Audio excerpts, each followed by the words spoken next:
Buenos días a todos y bienvenidos al 22º webinar BOT de la cátedra Caja 7 de Big Data, Open Data y Blockchain.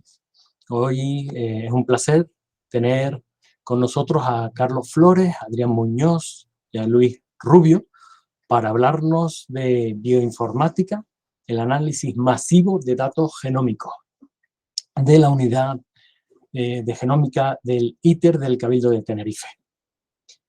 Quería dar paso a nuestro codirector, Carlos Alberto González Delgado, director de Estrategia de Sostenibilidad y Datos de Caja 7. Carlos, creo que estás por ahí. Sí, muy buenos días, José Luis. Bueno. Muchas gracias y buenos días a todos y a todas. Bueno, yo simplemente, en nombre de Caja 7, pues quiero felicitar a la cátedra que dirige José Luis. Ya por el año 2017 veíamos que esto del mundo de la transformación digital y con los datos como petróleo, pues nos iba a afectar a la economía, ¿no? Y deberíamos hacer que ese afecte fuera positivo. Entonces pensamos que invertir en la universidad, para que la universidad fuera investigando por delante para las múltiples variantes y oportunidades que nos van a presentar la transformación digital y los datos, fuera la universidad por delante investigando y fuera transfiriendo, divulgando o formando a la sociedad. Y bueno, pues ya con vistas de varios años después, que lo pusimos en marcha y este sería nuestro 4º año, pues un orgullo pues seguir teniendo acciones divulgativas como la de hoy, donde pues quiero saludar y agradecer a Carlos, a Alberto y a Adrián que estén aquí hoy con nosotros, porque además de los presentes, pues no hay que olvidar que estos webinars quedan grabados y mucha gente pues los ve a posterior. Y a Carlos Flores, pues recuerdo con mucho cariño el día que presentamos la cátedra que nos acompañó y siempre pues agradecerle la predisposición y que sea parte de la cátedra como todos los demás. Así que nada, muchas gracias a todos. Gracias, Carlos. La verdad que sí, que hay que recordar las cosas del 2019. Fue un momento bonito, el arranque, y bueno, hemos estado de... Yo también quería recordar, no era 2019, sino era 2014, creo 13, 14 por ahí, cuando el compañero Marcos Colebrook, cuando daba sus clases en biología y volvía para acá, para informática, nos decía, oye, que los biólogos están muy interesados en que hablemos de informática, de biología, de intentar hacer cosas en común, etcétera, ¿no?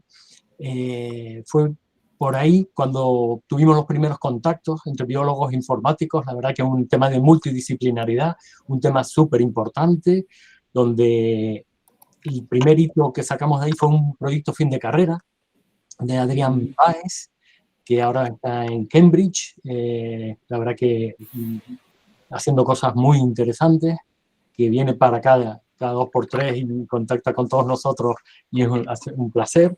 Y Adrián fue, por ejemplo, uno de los que desarrolló básicamente, junto con el equipo de Carlos y Marcos, un proyecto que está en el ITER, que se llama IONGAP, y ya ha ejecutado 1.500 proyectos de bioinformática, pero no aquí, sino a nivel mundial. En la página web de ese proyecto verán un mapa donde se ven desde donde, todos los sitios donde se ha ejecutado este tipo de cosas, ¿no? La verdad que fue espectacular y bueno, fue un hito importante el que se hiciera desde aquí con un equipazo, la verdad que es espectacular. Gracias, José.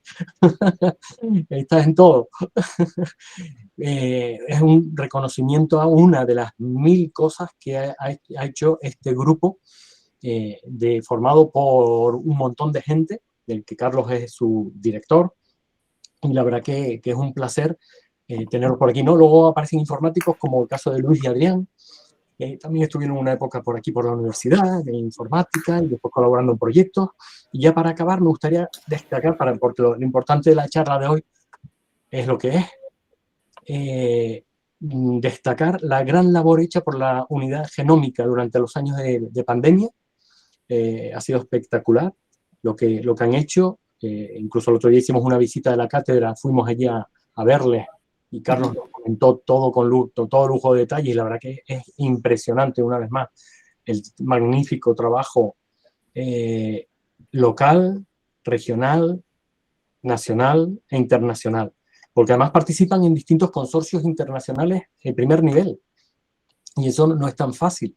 La verdad que se lo han currado, como se dice el otro, y todo el equipo, la verdad que tienen, es la demostración del gran nivel de conocimiento que tienen, y la cantidad de cosas prácticas y útiles también que se hacen para esta sociedad. ¿Vale? No sé, muchas veces hacemos investigaciones que después o no llegan a la sociedad, o bueno, o llegan pero muy tarde o lo que sea. En este caso, la mayoría de las cosas son directas en conexión, porque Carlos me consta que tiene una gran... y le da mucha importancia a que realmente pueda llegar al final, ¿no? Y en el tema de publicaciones ya ni que contarles. Hay publicaciones de altísimo nivel, con índices de impacto enormes y de los diferentes campos en los que ellos tocan, ¿no? Bien, pero hoy ya vamos a hablar ya de bioinformática y el análisis masivo. Verán lo que es masivo hoy. Hoy se dirán, lo mío no es masivo, hoy aprenderé lo que sí es masivo, el número de datos y tamaño de esos mismos, ¿no? Entonces, nada, me callo yo, disculpen por esta introducción, pero con el cariño que les tengo, quería hacer constar este tipo de cositas, ¿vale? Bien, Carlos, cuando quieras, muchas gracias. Bueno, muchísimas gracias por la amable presentación tanto de Carlos González como de José Luis Roda, por invitarnos también a estar aquí hoy, después de, como bien se comentaba, como bien comentaba Carlos, ese recorrido de tantos años, ¿no? No nos vemos muy a menudo, pero estamos seguros de que sabemos dónde está cada uno, qué puertas tocar. Yo espero no extenderme demasiado, algunas diapositivas, un poco de presentación del por qué estamos aquí, ¿no? Y luego dar pie a Luis y a Adrián para que cuenten algo más de lo que hacemos, del reto que tenemos y de cómo se engrana la informática en todo el área multidisciplinar que tocamos en el grupo de investigación.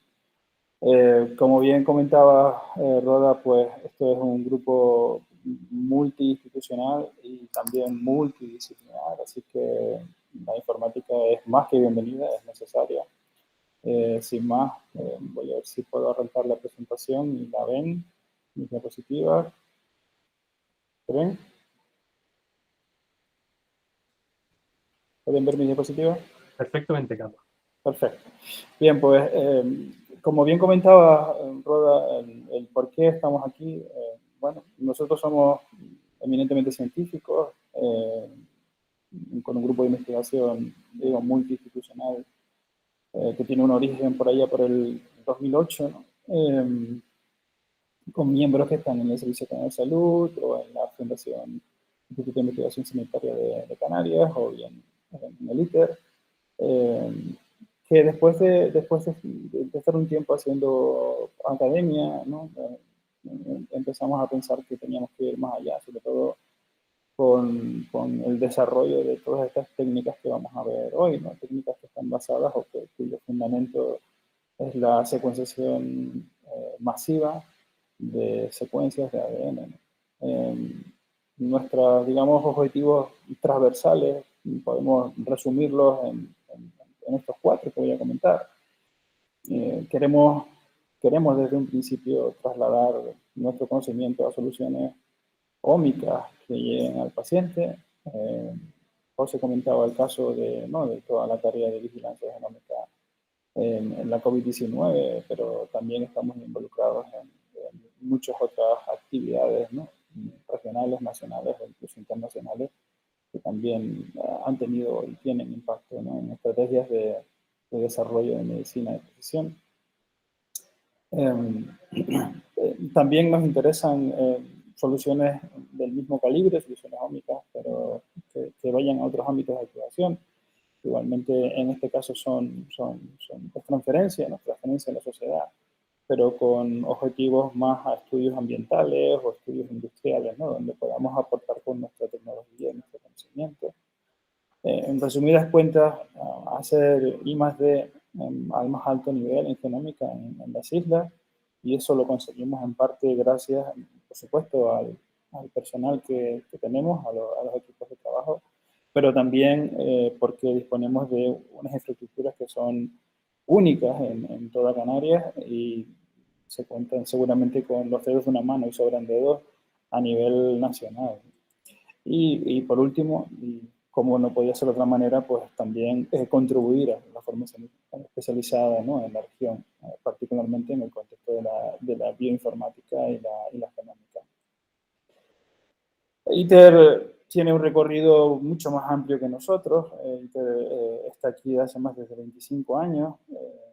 El laboratorio de genómica arranca en el año 2016, cuando empezamos con esa inquietud, con esa necesidad de llevar nuestro conocimiento y experiencia en el estudio de enfermedades hacia una aplicación más directa, ¿no?, a soluciones trasladables a la sociedad. Y en este momento está configurada los estudios, sus objetivos están pensados, digamos, en 5 grandes áreas, ¿no? Una más que evidente que ha sido recurrente en mis comentarios es la secuenciación clínica, ¿no? Llevar las capacidades de secuenciación que tenemos hacia soluciones de diagnóstico o apoyo al diagnóstico de alguna manera. En ese camino no podemos dejar de lado de ninguna de las maneras, ¿no?, el desarrollo de aplicaciones y la evaluación de nuevas tecnologías. Esto es un campo que está en ebullición y por tanto significa que cada 4 o 6 meses hay mejoras sustanciales que luego se transforman en cambios, ¿no?, de mercado, ¿no? Nos interesa aplicar este tipo de tecnologías para estudios de lo que llamamos variación somática, que en esencia son causas de cáncer o incluso implicaciones en envejecimiento. Cómo no, seguir con nuestra búsqueda de factores genéticos de riesgo implicados en enfermedades, tanto prevalentes como no prevalentes en las islas. Y subyacente a todo eso, por supuesto, pues está una herramienta fundamental, ¿no?, porque cuando lidiamos con grupos de población, que es lo que se denomina genética de poblaciones, ¿no?, que tiene ciertas implicaciones y connotaciones también evolutivas, ¿no?, que nos interesan por situar en contexto, ¿no?, nuestros estudios de la población en el contexto de evolución reciente de la misma. Las tecnologías o escalas en las que nos movemos son esencialmente estas en este momento. Son equipos de sobremesa como este. Algunos equipos son incluso pues del tamaño de una grapadora, diríamos. Otros equipos son del tamaño de, digamos, impresoras, son equipos digamos, de poco peso, y luego algunos otros que son, digamos, en las escalas más superiores, que son equipos ya de unos 250 kilos, ¿no?, de peso. Por tanto, no se pueden mover del laboratorio. Eso nos permite tener un amplio abanico de posibilidades, ¿no?, de exploración en función de lo que queramos afrontar, ¿no?, de la actividad que queramos realizar. Para estudiar pues, genomas de bacterias o virus, o incluso aplicaciones dirigidas, ¿no? Nos interesa estudiar una región concreta del genoma de un conjunto de individuos o de una enfermedad, hasta el otro extremo, que sería el estudio de genomas completos humanos, no uno, sino algunos docenas, ¿no? Estas tecnologías también se diferencian de alguna forma en cuanto nos permiten leer del genoma simultáneamente, ¿no? Tienen distintas capacidades que ahora veremos, pero también hay que tener en cuenta que un genoma completo no podemos leerlo normalmente de principio a fin como un continuo. No podemos leer esas 4 letras A, T, G y C como un continuo, sino que normalmente en el proceso de estudio esos genomas se fragmentan. Se fragmentan y al fin y al cabo se convierten en nuestras piezas del puzzle que queremos montar. Entonces, bueno, en algunas tecnologías que manejamos esas piezas del puzzle, esas secuencias, son secuencias pequeñitas, son secuencias cortas, y lo cual pues, tiene sus ventajas y sus desventajas. Y tenemos otras tecnologías, que son estas que se indican, que nos permiten tener piezas del puzzle que son más largas, mucho más largas. Aquí he puesto un límite inferior muy pequeñito, pero la realidad es que nos permiten leer secuencias de más de 2 millones de bases, 2 millones de letras simultáneamente. Y eso tiene ciertas ventajas, ¿no? Tiene un reto también, ¿no? Toda esta obtención de datos tiene un gran reto, y es que nos están generando datos en periodos de horas o incluso 2-3 días que van también en un amplio espectro, ¿no? Un amplio rango de tamaños, ¿no? Los equipos más pequeños nos van a generar datos por experimentos de en torno a 15 o 30 gigas, ¿no? En situaciones realistas. Eso significa que cada día y medio o 2 días podríamos estar teniendo esta cantidad de datos. En los equipos intermedios estaríamos más bien en torno a unos 150, 120 gigas, ¿no? Por experimento. Eso ya digo que nos empieza a permitir secuenciar pues, unos pocos genomas interpretables, genomas clínicos que llamamos, estudios, digamos, más concisos, ¿no? de un grupo de pacientes. Y si nos vamos a la escala superior, estamos hablando de que cada experimento de día y medio, 2 días, nos estaría generando en torno a teras de información, ¿no? Entre 1,5 y 6 teras de información, con un equipo funcionando a pleno rendimiento, ¿no? O sea, ya se pueden imaginar que las capacidades de almacenamiento que se necesitan para respaldar todos estos datos son importantes, ¿no? Y en el contexto de esta charla, pues verán que la combinación de estos elementos pues nos facilita en muchas ocasiones nuestra tarea, que he intentado resumir de alguna manera en esta diapositiva, ¿no? En la reconstrucción, como digo, de un genoma, podemos, si asimilamos el genoma a un puzzle, pues si las piezas son muy pequeñas, hay piezas del puzzle que no vamos a ser capaces de situar, porque se parecen muchas unas a otras, ¿verdad? Somos capaces a lo mejor de reconstruir muy bien las zonas más informativas del puzzle, ¿no? En este caso podrían ser las zonas del exoma, que verán que tanto Luis como Adrián les van a comentar. Pero luego hay zonas que a lo mejor son más desconocidas, menos informativas del genoma, que nos donde vamos a tener, digamos, ciertos gaps de conocimiento, ¿no? Sin embargo, si esas piezas del puzzle son mucho más amplias, vamos a ser capaces de una manera mucho más sencilla de reconstruir el puzzle. Este es más o menos el fundamento, ¿no? del uso de estas dos tecnologías que comentaba, ¿no? El uso de ambas nos permite ciertas ventajas, ¿no? Esta es una de ellas. Y sin más, pues dejo paso a Luis, que va a continuar esta charla con algunos fundamentos de informática. Bueno, pues buenos días a todas y a todos, y gracias Carlos y gracias José Luis por invitarnos a dar hoy esta charla. Voy a compartir el escritorio a ver si se ve. Y nada, voy a comenzar con mi presentación. José, se ve bien, ¿verdad? Sí, correcto. Vale, bueno, pues gracias. Bueno, pues como ya les ha comentado Carlos, nosotros venimos del ITER en Granadilla de Abona. Allí tenemos nuestro laboratorio junto al resto de departamentos que forman el ITER, y ahí es donde se concentra el talento humano y el talento técnico, como él ya ha comentado, que ambos pues, son igualmente necesarios en esto de la bioinformática. Allí disponemos tanto de personas venidas de diferentes ámbitos como de equipos basados en diferentes tecnologías y con distintos propósitos. Además, tenemos el supercomputador TI de HPC, que es pieza fundamental en nuestra labor. Allí realizamos tanto la parte de laboratorio como la parte de ordenador, que es la que hoy nos ocupa y que es la bioinformática. Y bueno, ¿qué es la bioinformática? De hecho, pues la bioinformática, como se puede ver aquí, es un concepto muy amplio. Se trata de un área interdisciplinar que básicamente consiste en la aplicación de la informática y sus herramientas a datos biológicos, ya sea en su análisis, presentación, almacenamiento y otro tipo de operaciones.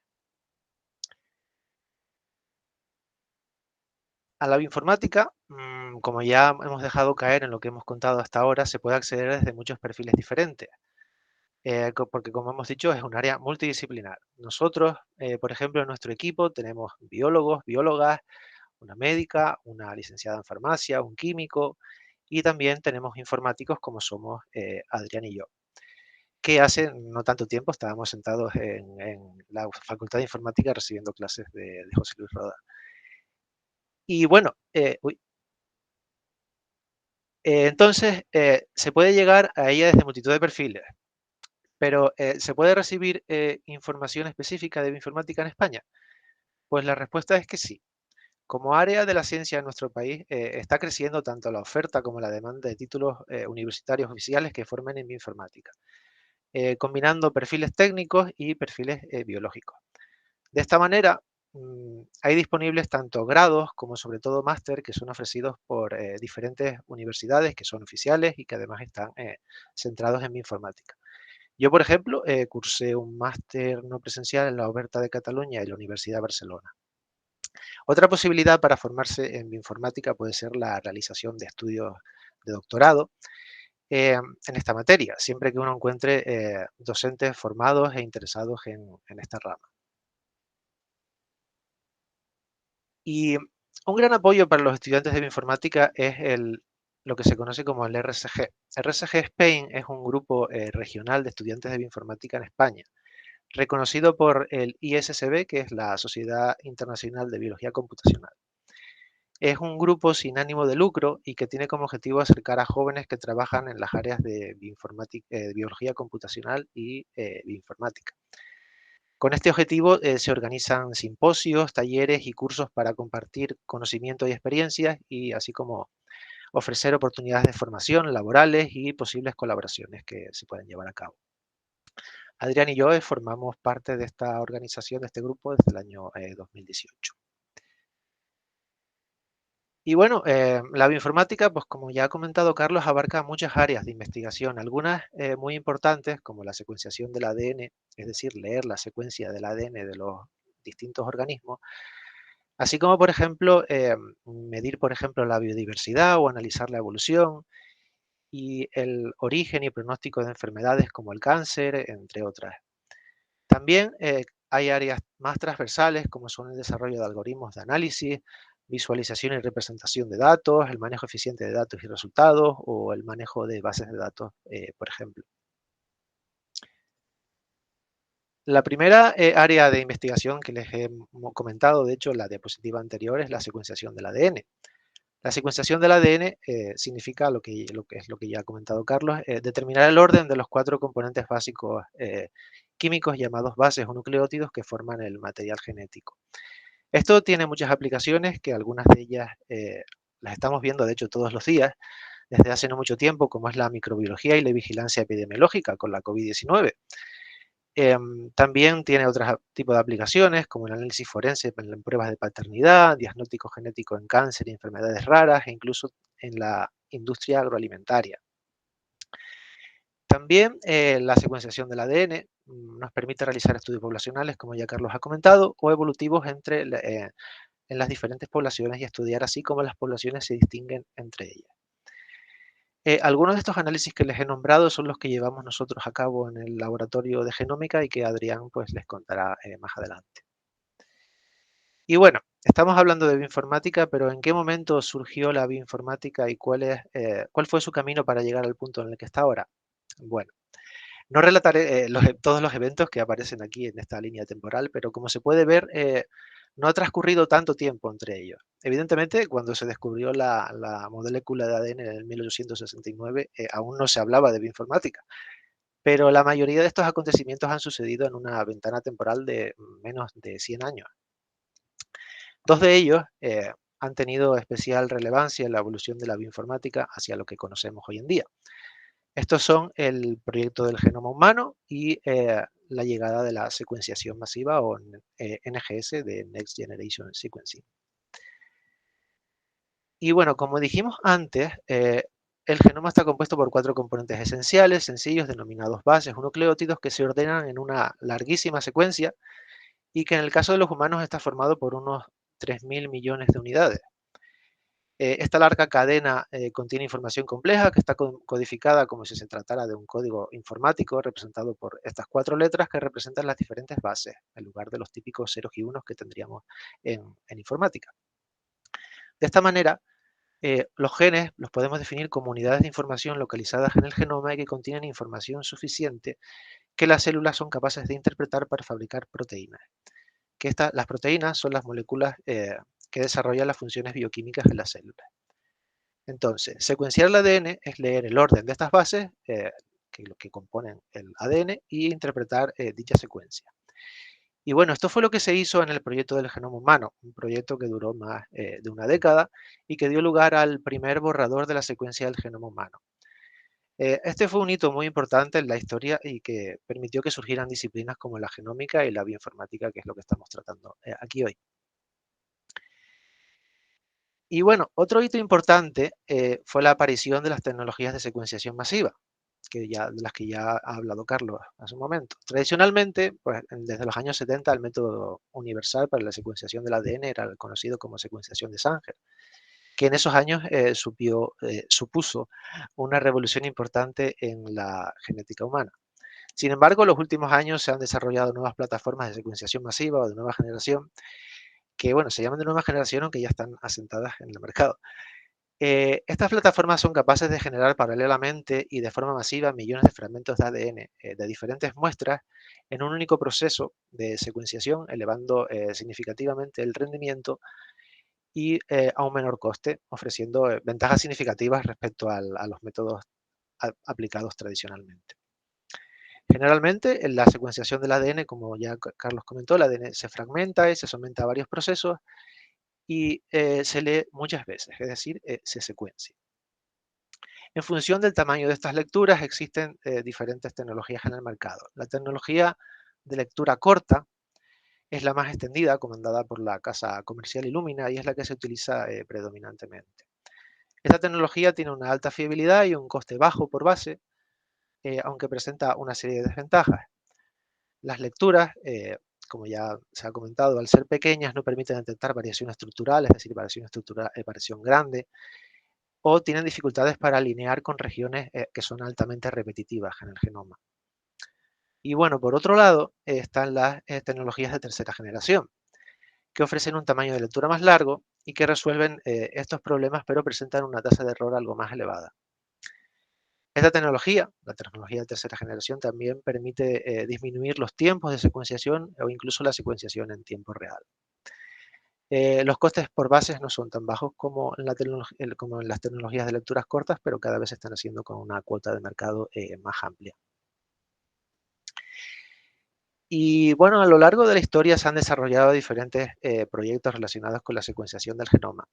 El proyecto 1000 Genomas fue uno de los más importantes, una colaboración internacional que permitió desarrollar el primer catálogo de variación genética humana, incluyendo tanto variantes de un único nucleótido y como variantes estructurales. El objetivo inicial era secuenciar el genoma de 1000 individuos, por eso se llama así, aunque finalmente se secuenciaron más de 2500 de 26 poblaciones de todo el mundo. Y bueno, a este proyecto le han seguido otros, como el proyecto 100.000 Genomas, que es una iniciativa del gobierno británico que busca integrar la medicina genómica en la práctica clínica, que al final es el objetivo de todo esto.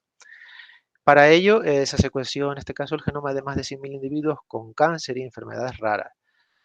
Todo esto se hizo con el objetivo de lograr avances en el diagnóstico y pronóstico y tratamiento de este tipo de enfermedades y acercarnos al paradigma del que se lleva hablando mucho en los últimos años, que es el de la medicina personalizada de precisión, que busca aportar beneficios específicos para los pacientes.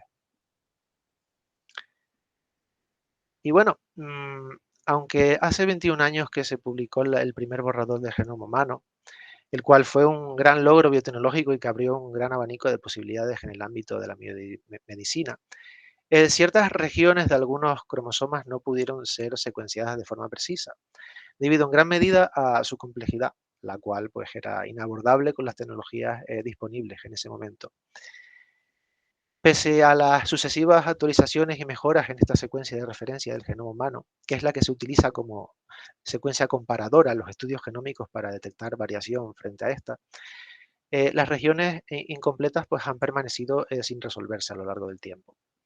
De esta forma, la versión más actual hasta el año pasado, que el GRCH38 cubre alrededor del 92% del genoma, dejando más de 200 megapares de bases aún siendo desconocidas. Esto fue así hasta el año 2021, cuando el consorcio T2T, de telómero to telómero, logró por primera vez la secuenciación total de un genoma completo humano. Los investigadores obtuvieron la secuencia de ADN de todos los cromosomas sin dejar hueco en las regiones repetitivas o difíciles de resolver. Estos resultados igual los han visto porque fueron publicados en la revista Science durante verano, aunque un manuscrito inicial se presentó el año pasado. Este hito lo han logrado utilizando las herramientas de secuenciación de tercera generación, que producen lecturas más largas y que ofrecen mejor capacidad para resolver estas secuencias repetitivas. Esta referencia ha permitido identificar casi 2.000 genes nuevos y se espera que sustituya a las referencias actuales en los próximos años. Y en la secuenciación del ADN, en cuanto a los tipos de experimentos que se pueden realizar, pues tenemos principalmente 3 que son los que aparecen en esta figura. La elección de uno u otro depende de múltiples factores, como la pregunta biológica que queremos resolver o el presupuesto del que disponemos para el experimento en cuestión. De esta manera, el análisis más sencillo consiste en estudiar únicamente un pequeño número de genes que se sabe, por ejemplo, que están involucrados en una enfermedad. Esto permite identificar variación a gran profundidad porque la región que se está analizando es relativamente pequeña, aunque tiene la desventaja obvia de que el análisis pues se está limitando tan solo a esa pequeña región y se pueden estar obviando otras regiones que podrían ser de interés. Por otro lado, otro experimento muy típico es la secuenciación del exoma. Esto es el conjunto de todos los genes que suponen aproximadamente un 2% de todo el genoma. Sin embargo, se sabe que el exoma alberga alrededor del 85% de las variantes causantes de enfermedad, por lo que esta suele ser una opción interesante para optimizar en coste. La profundidad que se puede obtener en este tipo de experimento es moderada, aunque también presenta desventajas asociadas al proceso de secuenciación, y a que este 2% del que les hablo, pues evidentemente no se encuentra de forma continua en el genoma, lo cual dificulta identificar ciertos tipos de variantes más largas. Y en último lugar, podemos secuenciar el genoma completo de un individuo, que en este caso la profundidad que se obtiene es algo menor, pero esta técnica permite identificar todo tipo de variantes en el genoma. Nosotros en el laboratorio principalmente realizamos secuenciación del exoma y del genoma completo. Y en esta diapositiva podemos ver los principales pasos para la secuenciación del ADN, tanto los que se realizan en el laboratorio como en el ordenador. En primer lugar, se realiza lo que se conoce como la preparación de la librería, en la que se prepara el ADN para que sea compatible con la tecnología de secuenciación que se va a utilizar. Posteriormente, el ADN se secuencia en el secuenciador y tras este paso ya disponemos de ficheros para el análisis bioinformático. Generalmente lo que sucede es que el ADN se amplifica y es leído muchas veces. Esto da lugar a ficheros en formato FASTQ, que es donde se almacenan las secuencias que ha leído el secuenciador. Posteriormente, estas lecturas son alineadas frente al genoma de referencia que hablábamos antes, es decir, son comparadas frente a la frecuencia de referencia y son mapeadas a esta.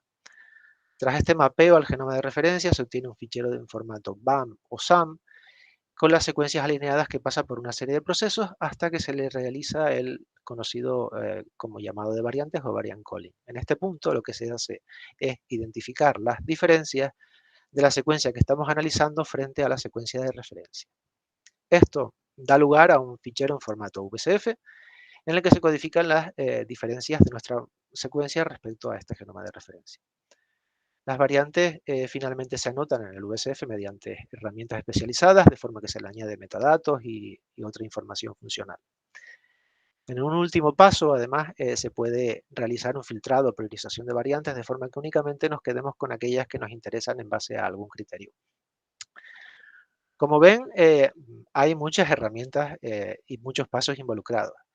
Y aunque hay ciertos estándares para realizar estos procesos, el mismo tipo de análisis se puede realizar con múltiples herramientas diferentes. Y por tanto, en ocasiones esto es complejo de optimizar y en algunos momentos la elección de la herramienta depende del tipo de dato que estemos manejando y de la pregunta en cuestión que queramos resolver. Y bueno, ya los acabamos de ver, pero en la secuenciación del ADN estos serían los 3 tipos de ficheros más importantes. Existen más formatos, pero principalmente tenemos estos tres. Por un lado, el formato FASTQ, donde se almacenan las lecturas que nos ha dado el secuenciador. Esto se almacena en formato texto, generalmente comprimido, ya que el texto consigue altas tasas de compresión. Y por otro lado tenemos el formato BAM, que codifica las lecturas con información de alineamiento a la secuencia de referencia y que se presenta en múltiples modalidades, como se puede ver aquí en la diapositiva. Y en último lugar tenemos el formato VSF, que también es un formato de texto, el cual se puede comprimir igualmente y en el que se codifican las variantes respecto a la referencia. Y bueno, ya para terminar, yo con mi parte me gustaría hablar de una serie de herramientas o conocimientos que, en mi experiencia, que bueno, tampoco es que sea enorme, considero que pueden ser relevantes o interesantes en bioinformática. Por ejemplo, ya que se manejan gran cantidad de herramientas de código abierto, Linux es una plataforma con la que se debe estar familiarizado. También es útil el conocimiento en Bash, la terminal de Linux y el lenguaje de programación, ya que como hemos dicho, se manipulan una gran cantidad de ficheros de texto que son grandes y por lo tanto desarrollar scripts en Bash pues, que traten estos ficheros se trata de una tarea habitual. También lenguajes de programación como Perl o Python también son útiles, ya que hay una gran cantidad de herramientas que están escritas en este lenguaje, ya que es un lenguaje que se utiliza mucho en ciencia de datos, como ya saben, ya que es potente y sencillo de comprender. Por otro lado, también la containerización de software, ya sea mediante Docker u otros sistemas, también es útil, ya que nos va a ayudar en los desarrollos y despliegues.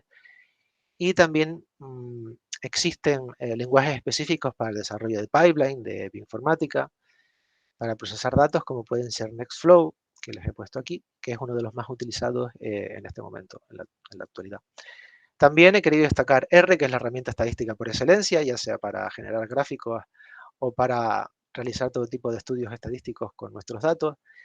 Y por último, pues también he añadido algunas herramientas propias de bioinformática, como son el UCSC Web Browser o Ensemble, que son navegadores genómicos disponibles en Internet y que son muy útiles cuando se saben utilizar.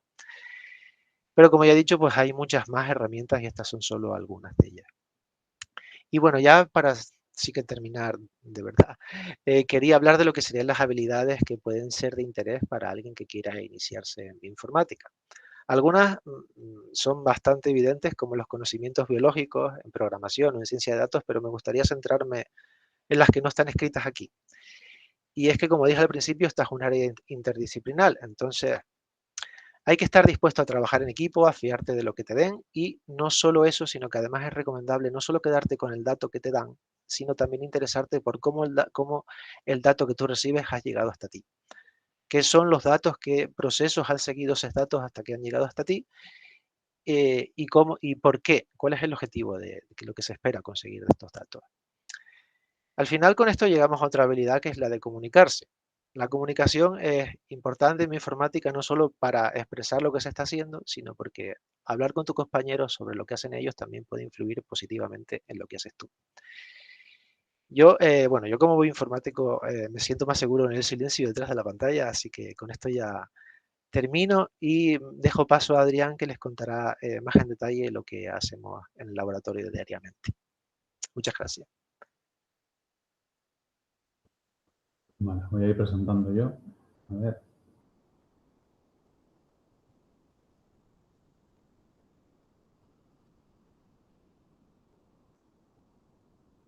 ¿Se ve, no? Correcto. Vale, pues nada, buenos días. Gracias, Carlos y Luis, y gracias a José y al resto de miembros de la cátedra por invitarnos hoy a contar nuestras cosas. Yo, al igual que Luis, soy bueno, ingeniero informático, pero actualmente estoy trabajando como bioinformático e investigador en el área de genómica del ITER. Y como Luis ya ha comentado la parte más técnica de nuestro trabajo, yo voy a centrarme más en qué hacemos en el área de genómica y también en la unidad de investigación del Hospital Universitario de Nuestra Señora de la Candelaria y también algunas cosas que hacemos en colaboración con otros grupos de investigación. Por un lado hablaré brevemente de los datos, tanto de los tipos de datos como de la cantidad de datos que manejamos y que producimos en el laboratorio. Y por otro lado también comentaré diversos trabajos, sobre todo enfocados a producción científica, que hemos desarrollado y publicado en estos años y que se han hecho en colaboración con el resto de compañeros y sobre todo aquellos proyectos en los que hemos podido participar y ayudar Luis y yo, y que se basan o que tienen parte de procesos y de análisis bioinformático. Los proyectos que se han desarrollado durante estos años son variados. Por un lado tenemos secuenciados datos de población canaria que usamos, por ejemplo, como controles para realizar estudios más centrados en análisis de poblaciones, pero también tenemos de otras poblaciones, como por ejemplo del País Vasco o norteafricano. También realizamos estudios más centrados en enfermedad, por ejemplo, de pacientes con sepsis o pacientes que padecen enfermedades raras como el angioedema hereditario o de pacientes con COVID-19, entre otros. Todos estos proyectos, teniendo en cuenta tanto la secuenciación como el procesado y el posterior análisis bioinformático y estadístico de los datos, suponen más de 700 teras de información alojados en el supercomputador TEID HPC. De forma que todo esto no sería posible sin la infraestructura que nos ofrece y todo el almacenamiento que tenemos disponible en el mismo. Como es en pantalla, cada exoma y todos los ficheros asociados a la secuenciación y al procesado de los mismos ocupan unos 20 gigas de datos si hablamos de los exomas y unos 150 gigas si hablamos de un genoma completo. En cuanto a la secuenciación realizada con Illumina, hemos secuenciado más de 3.500 muestras de exomas, más de 300 muestras de genomas completos y unos 28.000 genomas de COVID-19. Y además también hemos realizado proyectos de transcriptómica, metagenómica y también genomas bacterianos y virales. Además también hemos realizado secuenciación con lecturas largas de nanopore, y actualmente tenemos 14 genomas completos de humanos de las Islas Canarias y más de 40 muestras de consecuencias de 16S de ARN ribosómico. Para procesar todos estos datos, como comentó Luis antes, normalmente usamos pipelines que conllevan una cantidad considerable de pasos y que integran y se conectan con diferentes herramientas bioinformáticas. Para ello podemos usar scripts basados en Bash, pero lo ideal para nosotros es usar un lenguaje de definición de pipeline como pueden ser NetFlow o Wither. Nosotros, he puesto el NetFlow en la diapositiva porque es generalmente el que más solemos usar. Con este tipo de DSLs o de lenguajes específicos de dominio, nos facilitan el trabajo del desarrollo de los pipelines para integrar todas las herramientas y podemos hacer uso de entornos Conda o contenedores Docker o Singularity que nos facilitan el trabajo.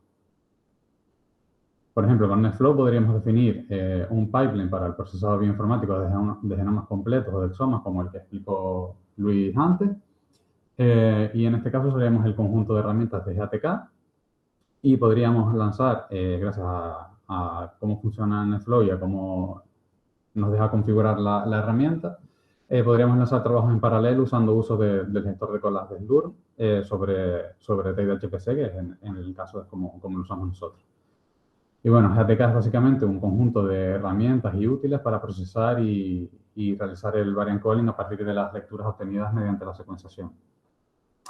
Además, los desarrolladores de GATK, el Broad Institute, proponen una serie de guías y de buenas prácticas que solemos nosotros usar también para el desarrollo de nuestros flujos de trabajo. El desarrollo de estos pipelines nos ha permitido, además, presentar diversos trabajos, entre los que destaco los dos de la diapositiva. El primero es un capítulo de libro en el cual explicamos desde la parte de web lab y preparación de librerías hasta el procesado bioinformático en detalle de datos de la secuenciación de genomas completos. Y en el caso del artículo de la derecha, que está desarrollado principalmente por la compañera Ana Díaz Lucera, que ha defendido su tesis hace relativamente poco, en el cual usamos un pipeline para procesar exomas completos para realizar comparativas entre diferentes soluciones de kit de secuenciación de exomas. Además, hemos podido poner a punto nuestro pipeline participando en diversos retos, realizando comparativas con los resultados obtenidos por diferentes grupos de investigación.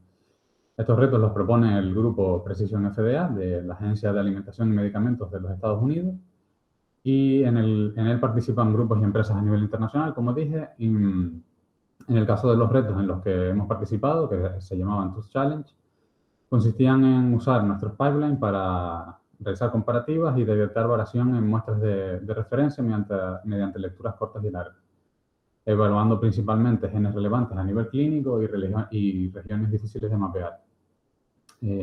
Como ven en pantalla, en ambos casos y con la colaboración del consorcio Genome in a Bottle, pues se han publicado esos dos artículos. Otro proyecto que realizamos en el laboratorio y que ha formado parte de la tesis de Ana, que nombré antes, es la construcción de un catálogo de variación genética natural de la población canaria, para el cual estamos usando datos de arrays, exomas y genomas completos de individuos sanos, de controles pertenecientes a la población canaria, y a esta base de datos la denominamos CIRDB, Canarias Island Reference Database. Con esta base de datos se ha realizado el mayor estudio genético poblacional de Canarias, relevando características únicas de la población y que además nos puede ayudar a fortalecer la medicina de precisión en las islas, ya que facilita, entre otras cosas, la identificación de variantes causales de enfermedad. Este es otro proyecto que encabeza uno de los compañeros de la unidad de investigación, Alejandro Mendoza, para el cual primero se creó una base de datos de mutaciones descritas que afectan a pacientes con angioedema hereditario. Y lo que hicimos fue hacer uso e integrar información de diversas bases de datos externas, y en base a esta base de datos que establecimos de la enfermedad de variantes causales, pues creamos una aplicación web que llamamos ADA, mediante la cual un clínico o un investigador puede comprobar si determinadas variantes pueden estar involucradas o no con la enfermedad. La aplicación está basada en R y va sobre un servidor Shiny, que es un paquete de R que nos sirve para la creación de interfaces web, y los datos van en una base de datos no SQL con MongoDB. El funcionamiento de la aplicación es el que ven en la parte derecha. El usuario se conecta a la aplicación vía web, que se está ejecutando en un servidor en PHPC, y permite al usuario introducir variantes mediante un cuadro de texto o mediante un fichero VCF. Entonces, la aplicación busca si las variantes existen en nuestra base de datos y devuelve información sobre las mismas en caso de que sean variantes que están contenidas en nuestra base de datos, si afectan enfermedad o no, y si se encuentran descritas en genes relacionados con la propia enfermedad. Esto lo hace devolviendo información de múltiples bases de datos que tenemos integradas, como CleanVar o InterVar. Y por último, el usuario puede solicitar que se anote su fichero VCF con toda la información que ofrece la herramienta, y nada, cuando está listo se le envía a través de un correo electrónico. Y al igual que en los trabajos anteriores, este también está publicado en una revista científica. Un estudio que hicimos el año pasado, principalmente realizado por Víctor García Olivares, un compañero biólogo e investigador del área de genómica, fue el de comparar diversas herramientas para determinar el haplogrupo del ADN mitocondrial de genomas humanos. Determinar este haplogrupo nos sirve, entre otras cosas, para realizar estudios a nivel poblacional, para hacer análisis de herencia genética y de evolución.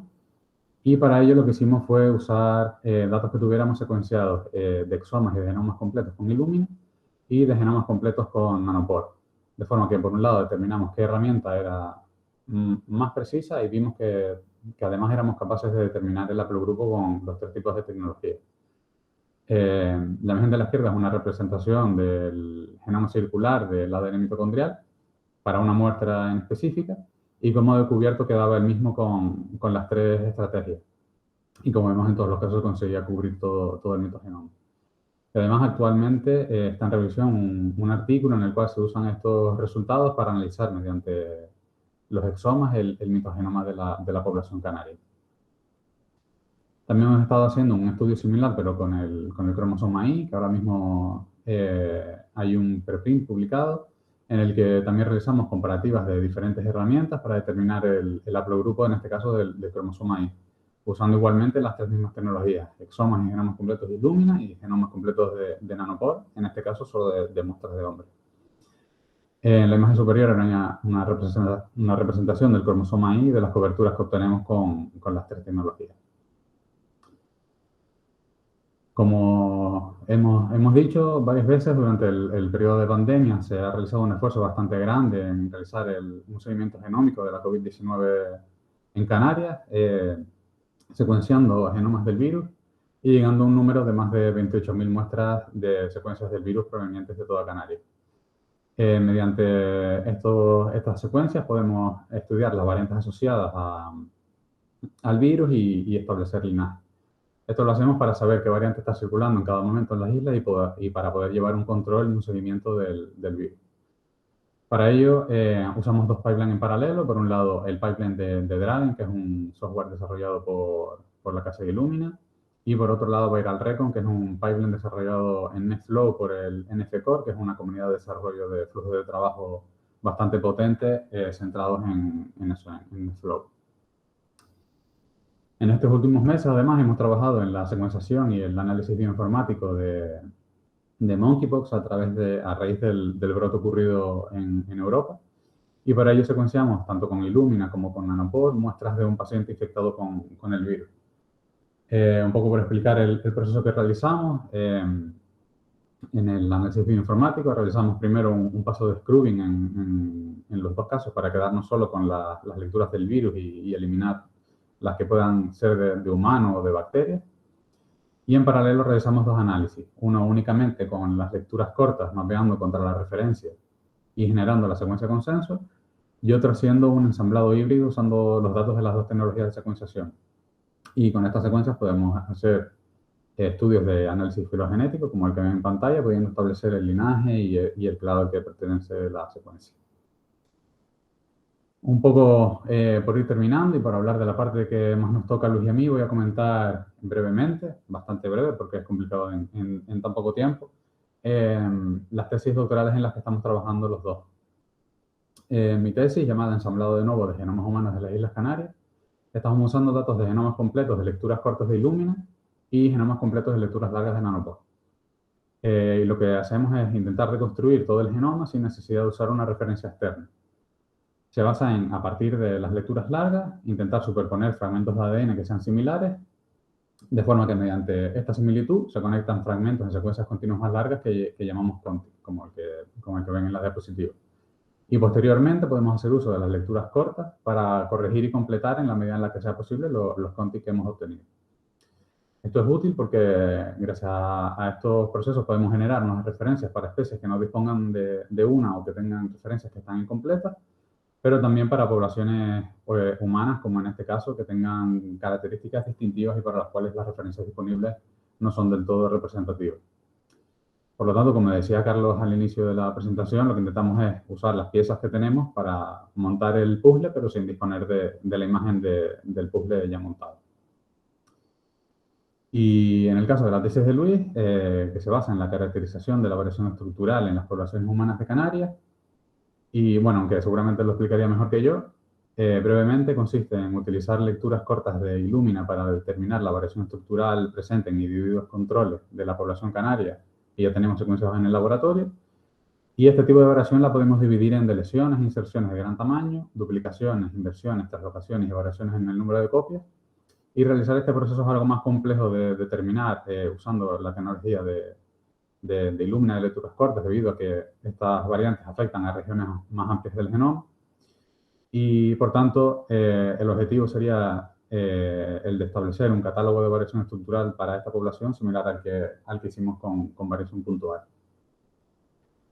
Lógicamente, pues todos estos proyectos no podrían salir adelante sin una financiación que la apoye, en este caso mediante las entidades nacionales e internacionales que aparecen en la pantalla. Y poco más antes de terminar, comentar que hay ahora mismo una convocatoria abierta para una plaza dentro del área. Y nada, animo al que le interese que se apunte, o si conocen a alguien que esté interesado, que se apunte, y que si tiene alguna duda, que nos contacte sin problema. Que está abierta hasta el día 22 de este mes. Y bueno, termino con una foto del equipo, con casi todos los compañeros de la unidad de investigación y del área de genómica, que de hecho falta justo Luis en la foto. Y el usuario de Twitter de Carlos, en el que va publicando todos los trabajos que vamos desarrollando. Y nada más por mi parte. Muchas gracias a todos. Agradecer de nuevo a José y al resto de miembros de la cátedra por invitarnos a poner el trabajo que hacemos en el área de genómica.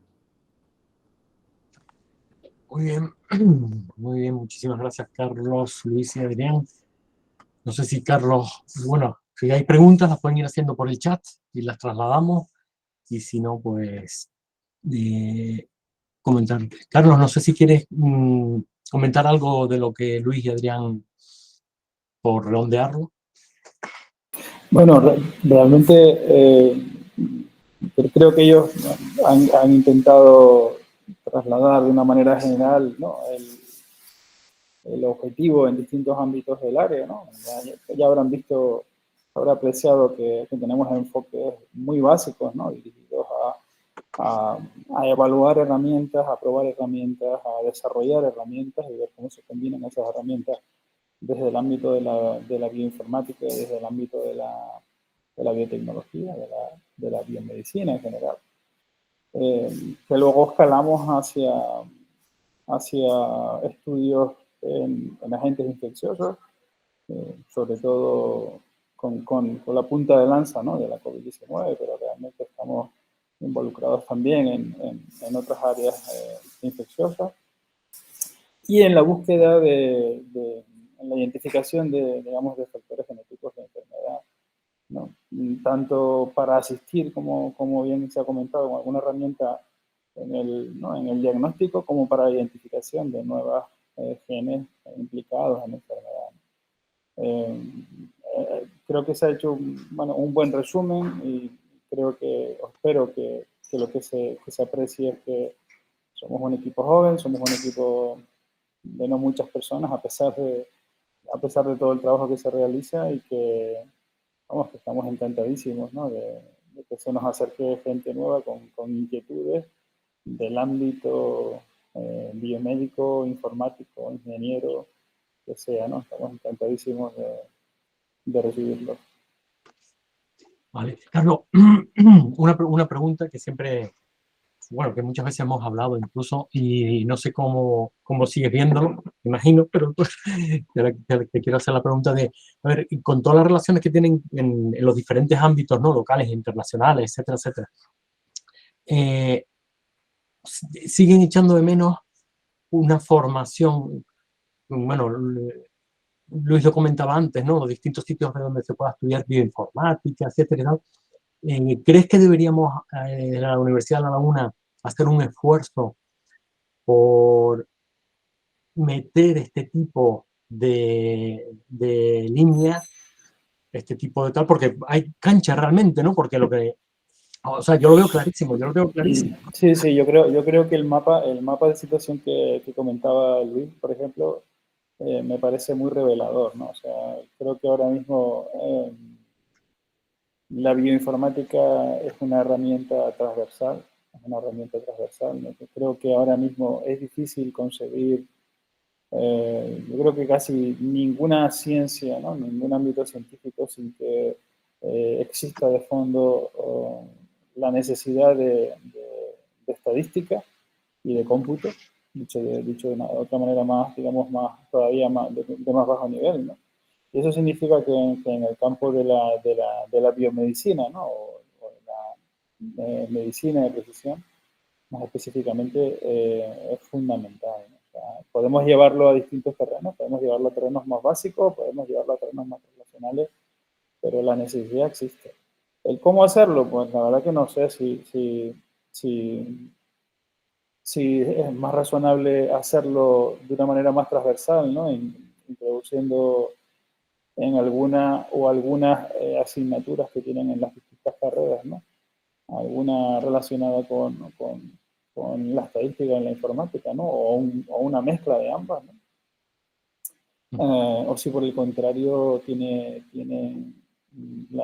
el cuerpo suficiente, y aquí ya estoy pensando más en la cantera, ¿no?, el profesorado, las capacidades que tienen, que yo sé que todos tienen mucho lío, en trasladar eso a un máster, ¿no?, o a un grado como tal, ¿no? Yo ahí no me atrevo a decir, ¿no?, pero necesidades sí que las veo, ¿no? Yo ahí las veo. Y luego, más específicamente, ya digo, en el campo de la medicina de precisión también tienes algunos másteres ya reconocidos en el plano nacional, muy poquititos todavía, pero eso también te da otro indicativo de las necesidades existentes. Vale. Mira, tienes una preguntita por aquí. ¿Sí? Dice, Victoria Cruz dice, ¿hay suficiente trabajo en Canarias para los bioinformáticos? Sí, yo creo que la respuesta tanto en Canarias como por fuera de Canarias, quiero decir, ahora mismo quizás a lo mejor Adrián y Luis puedan comentar algo más de esto, que estoy seguro que ven mucho más la casuística, ¿no? En el contexto de RSG, ese grupo de trabajo de estudiantes españoles en bioinformática, seguro que se encuentran más casuística, a lo mejor quieren comentar algo más. Sí, sí, tanto aquí como fuera hay trabajo y hay bastante demanda. O sea que hay que ponerse a estudiar y a prepararse o algo. Pero sí, sí que la hay. Sí, sí, sí, también la percibo, también nos llegan preguntas, ofertas, en fin. Todos tenemos colaboradores y siempre nos están continuamente preguntando si tenemos algún bioinformático o bioinformática que se esté a punto de terminar su tesis para llevárselo, para contratarlo aquí o ahí en De los Mares, ¿no? ¿Y cuál es otra pregunta que es obvia, creo yo, pero bueno, ¿cuándo se pegará el salto definitivo de la administración pública, ¿no? Entiendo que el Servicio Canario de Salud o los hospitales o tal, de pues crear esas unidades como la que tienen ustedes montadas? Porque, claro, hombre, igual no hace falta, ustedes pueden dar apoyo a toda Canarias, seguro, pero el conseguir que todo este tipo de... O sea, parece que todavía cuesta mucho, hay mucho voluntarismo y hay mucha gente que le gustaría meterse, pero son dedicar horas casi personales, etcétera, ¿no? Que la maquinaria esté metida dentro de aquí quizás hay dos conceptos o entornos interesantes, ¿no? O sea, una es, por un lado, la necesidad de los bioinformáticos de los hospitales, eso ya está reconocido en el plano nacional. Aquí no tenemos, aquí en Canarias no tenemos todavía. Pero en el plano nacional sí, ¿no? Yo recuerdo todavía conversaciones cuando yo volví a Estados Unidos en 2008 y me preguntaban qué perfil buscaría y dije claramente un bioinformático. Me parece que yo, como siempre, pues uno no puede predicar en su tierra, ¿no? Solamente años después es cuando te da la razón. Pero bueno, entonces, ahora mismo sí que están reconocidos. Ahora mismo, precisamente con todo el impulso y la presión que ha hecho estos grupos de estudiantes, grupos de trabajo de biología computacional en España, pues ahora mismo están muy reconocidos, ¿no? Entonces, aquellos hospitales que son además institutos de investigación sanitaria tienen la posibilidad de pedir contratos de bioinformáticos para apoyar en sus labores, ¿no? Eso ya da un indicativo de la importancia que tiene. Luego la realidad, digamos, en los hospitales digamos, del resto de zonas, que no son zonas centrales de España, la realidad es que topamos con que hay muchas de estas soluciones que buscan, ¿no? los clínicos o el profesional sanitario, que la quieren de una manera muy simple, ¿no? Estamos hablando, yo creo que de dos lenguajes distintos todavía, ¿no? Estamos hablando de una bioinformática muy artesanal, ¿no? En el sentido de que son con lenguaje de, quizás a lo mejor manejándolos con consolas, digamos así. Y realmente el profesional sanitario que tiene su tiempo, como bien dicen, ¿no? Su tiempo limitado para atender lo que tiene que atender, pues lo que está buscando son soluciones mucho más user-friendly, digamos, más sencillas de manejar, ¿no? Que den resultados fáciles de digerir, ¿no? Estamos, ya digo, a medio camino yo creo que entre esos dos extremos, ¿no? Pero volvemos a lo mismo, ¿no? Dar un indicativo de lo necesario que son, ¿no? En el sistema sanitario en general. Bien, perfecto, nos quedamos con eso, que el futuro va en parte, ¿no? En parte va por ahí, se necesita muchísimo. Yo creo que la unidad genómica que tú diriges y el ITER apoya totalmente, pues la verdad que es un ejemplo a seguir. Yo creo que hasta el nivel de formación de esa gente que tiene que llegar, yo creo que ya hay un camino hecho que han recorrido ustedes que va a ser imprescindible, ¿no? Con lo cual, la verdad que nada, aquí lo que están haciendo ahora es felicitando. Richie Pinto, enhorabuena por la presentación, muy interesante para quienes trabajamos en sanidad y nos gusta este mundo. Sergio Delgado, gracias por la presentación y enhorabuena por el trabajo que están haciendo, etcétera, etcétera. Muy bien, son las 11:07. A Luis Alberto también le da las felicidades. Gracias a todos. Muy bien, son 11:07. Seguimos con nuestras labores diarias y Carlos, Luis, Adrián, muchísimas gracias por participar en este webinar de la cátedra Caja 7 Voz. Gracias. Gracias a todos por la Igualmente. asistencia y gracias a ti por la invitación. Buen día. Gracias. Buen día. Hasta luego. Chao.